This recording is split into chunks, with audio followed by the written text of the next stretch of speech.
Hello friends, NK Prajapati classes में आपका स्वागत है। टॉपिक पढ़ेंगे राजस्थान की कृषि से संबंधित समस्याओं के बारे में। समस्या की बात करें तो मृदा में पोषक तत्वों की कमी व उर्वरकों के उपयोग का प्रतिशत कम होना, उर्वरकों का असंतुलित उपयोग, ठीक है।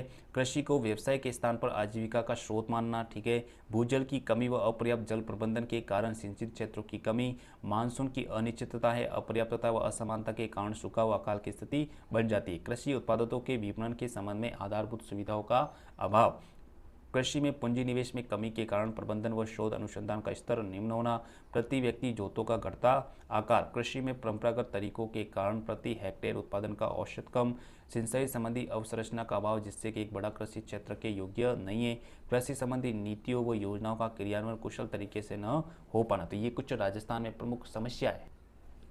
आगे बात करेंगे राज्य में कृषि क्षेत्र के विकास हेतु प्रमुख सुझाव की बात करें तो सबसे पहला सुझाव है किसानों को उत्तम बीज, खाद, कीटनाशक आदि से संबंधित विधियों का समय समय पर उचित प्रशिक्षण दिया जाना चाहिए। दूसरा है सर्वप्रथम राजस्थान में कृषि, पशुपालन व वानिकी में समन्वय किया जाना चाहिए। राजस्थान में कृषि व पशुपालन दोनों में पारस्परिकता का संबंध माना गया है। सीमांत व लघु कृषकों पर विशेष ध्यान देना चाहिए और राजस्थान में जल प्रबंधन पर जोर दिया जाना चाहिए क्योंकि राज्य के अनेक क्षेत्रों में जल स्तर में काफ़ी नीचे चला गया। ज़्यादा पानी वाली फसलों से बचना चाहिए। जैसे कि बात करें हरित क्रांति कृषि खाद्यान्न से संबंधित, श्वेत क्रांति दूध से, नीली क्रांति मत्स्य, स्वर्णिम क्रांति फल व सब्जी के बढ़ते हुए महत्व को देखते हुए राज्य में इन्हें अपनाया जाना चाहिए जिससे ग्रामीण क्षेत्रों में वर्ष भर रोजगार के अवसर सृजित किए जा सके। राज्य में सिंचाई की सुविधा का अभाव रहने से बूंद बूंद सिंचाई व स्प्रिंकलर सिंचाई का व्यापक रूप से प्रयोग किया जाना चाहिए।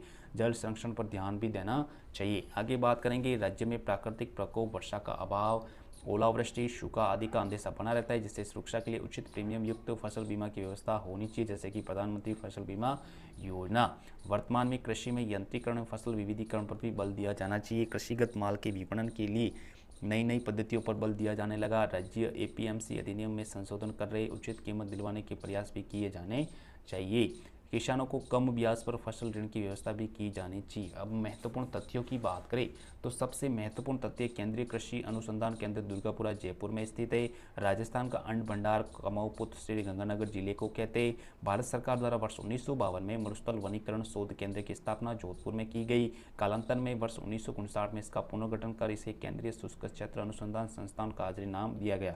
गुलाब का सबसे अधिक उत्पादन पुष्कर अजमेर में होता है। रोज इंडिया केंद्रीय सरसों अनुसंधान केंद्र भरतपुर 20 अक्टूबर 1993 को स्थापित किया गया। चुकंदर से चीनी बनाने का एकमात्र कारखाना श्री गंगानगर जिले में स्थित है। वाल्डा खेती डूंगरपुर, बांसवाड़ा, उदयपुर में की जाती है। राजस्थान राज्य सरकारी तिलहन उत्पादक संघ लिमिटेड तिलम संघ की स्थापना सन 1990 में हुई। केंद्रीय शुष्क बागवानी संस्थान बिचवाल बीकानेर में वर्ष 1993 में स्थापित किया गया। राजस्थान में वर्ष 2007-08 में गेहूं एवं दलहन पर राष्ट्रीय खाद्य सुरक्षा मिशन प्रारंभ किया गया। अति शुष्क आंशिक सिंचित क्षेत्र राज्य का क्षेत्रफल की दृष्टि से सबसे बड़ा कृषि जलवायु खंड है। राजस्थान बजट 22-23 के अनुसार मुख्यमंत्री कृषक साथी योजना की राशि 2000 करोड़ रुपए से बढ़ाकर 5000 करोड़ रुपए की गई। तो ये हमारा टॉपिक था राजस्थान की प्रमुख कृषि फसलों के बारे में। तब तक के लिए थैंक यू, धन्यवाद।